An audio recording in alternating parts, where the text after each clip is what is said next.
How do you attach the debugger to a process in Visual Studio? So first you'll need to build and run the application that you want to debug.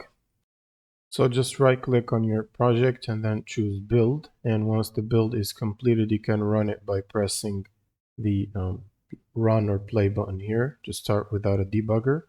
And then go to the debug menu on the top here. And then click on attach to process. Now you want to select the target process from the list. Usually it's the same name as your app right here. So you can look for test console app and select this one. Now you want to click on attach at the bottom.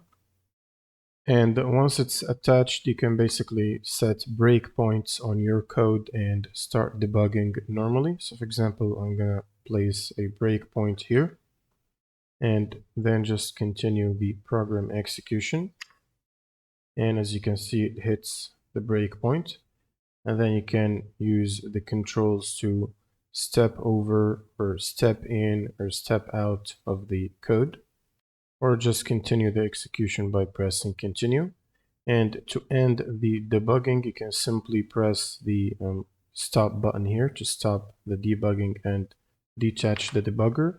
That's pretty much it for this video. If you have any questions, leave them in the comments below, and see you on the next one.